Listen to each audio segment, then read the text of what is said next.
2020년 12월 3일 목요일, 오늘은 요한 3서 말씀입니다. 장로인 나는 사랑하는 가이오 곧 내가 참으로 사랑하는 자에게 편지하노라.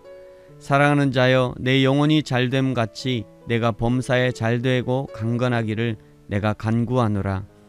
형제들이 와서 내게 있는 진리를 증언하되 내가 진리 안에서 행한다 하니 내가 심히 기뻐하노라.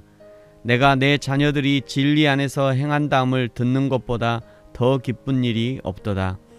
사랑하는 자여, 내가 무엇이든지 형제 곧 나그네 된 자들에게 행하는 것은 신실한 일이니 그들이 교회 앞에서 너의 사랑을 증언하였느니라.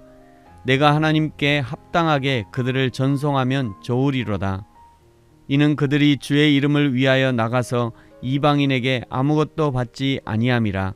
그러므로 우리가 이 같은 자들을 영접하는 것이 마땅하니 이는 우리로 진리를 위하여 함께 일하는 자가 되게 하려 함이라. 내가 두어 자를 교회에 썼으나 그들 중에 으뜸되기를 좋아하는 디오드레베가 우리를 맞아들이지 아니하니 그러므로 내가 가면 그 행한 일을 잊지 아니하리라. 그가 악한 말로 우리를 비방하고도 오히려 부족하여 형제들을 맞아들이지도 아니하고 맞아들이고자 하는 자를 금하여 교회에서 내쫓는도다. 사랑하는 자여, 악한 것을 본받지 말고 선한 것을 본받으라. 선을 행하는 자는 하나님께 속하고 악을 행하는 자는 하나님을 배웁지 못하였느니라. 데메드리오는 뭇사람에게도 진리에게서도 증거를 받았음에 우리도 증언하노니 너는 우리의 증언이 참된 줄을 아느니라. 내가 내게 쓸 것이 많으나 먹과 붓으로 쓰기를 원하지 아니하고 속히 보기를 바라노니 또한 우리가 대면하여 말하리라. 평강이 내게 있을지어다. 여러 친구가 내게 문안하느니라. 너는 친구들의 이름을 들어 문안하라. 아멘. 요한 3서는 요한 사도가 그의 사랑하는 제자인 가이오에게 쓴 편지라고 1절에서 밝히고 있습니다. 이 편지가 쓰여진 것이 예수님이 돌아가신 후 약 50년에서 60년 후에 쓰여진 편지이니까 이제 막 교회가 탄생하고 교회가 성장하려 했던 그때였습니다.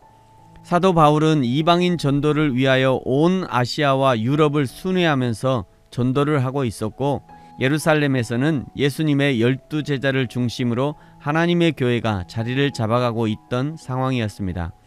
그러나 동시에 그리스도인들이 고난을 받는 시기였고 그 중에 어떤 그리스도인들은 박해를 피해 소아시아 지역과 유럽 지역까지 도망을 가기도 했었습니다.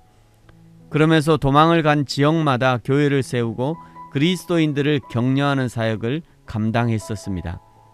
당시에는 개척된 교회에 전담 사역자가 있는 것이 아니라 사도 바울과 같이 각 지역의 교회를 순회하면서 설교도 하고 신방도 하고 그렇게 일정 기간 교회를 섬기다가 다시 다음 교회로 옮겨서 복음을 전하고 교회를 세워가는 순회 전도자들이 많이 있었습니다. 그런데 순회하면서 교회를 세워가는 전도자들만 있는 것이 아니라 순회하면서 교회를 파괴하는 영지주의 이단들도 많이 있었습니다. 영지주의 이단에 대해서는 이미 요한 1서, 요한 2서를 통해 계속 말씀드렸습니다. 바울과 사도들이 교회와 성도들을 세워놓으면 그 다음에는 영지주의 이단들이 뒤따라와서 성도들과 교회를 무너뜨리는 일들이 빈번하게 있었습니다. 그래서 사도 요한은 이런 교회를 권면하고 누가 바른 전도자인지 구분하는 법과 자기와 함께하는 바른 전도자를 추천하고 그 전도자들을 정중하게 최선으로 대우할 것을 권면하는 내용이 요한 3서입니다. 1절부터 4절은 인사입니다. 5절부터 8절까지가 칭찬의 글이지요. 5절에 나그네 된 자들, 이 사람들이 복음 전도자들입니다. 그들이 6절에 너의 사랑을 증언하였다. 어떤 사랑이었느냐면 후반절에 하나님께 합당하게 그들을 전송하였다는 것입니다.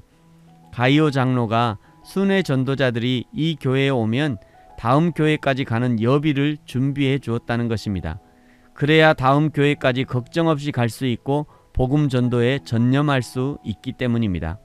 교회에서 목회자의 생활을 책임져 주는 것이 바로 이런 의미가 담겨 있습니다. 그런데 9절부터는 그렇게 하지 않고 오히려 복음을 방해하는 사람이 있었는데 그 사람 이름이 디오드레베였습니다.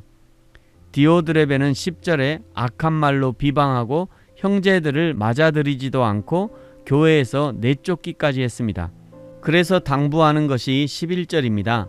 사랑하는 자여 악한 것을 본받지 말고 선한 것을 본받으라.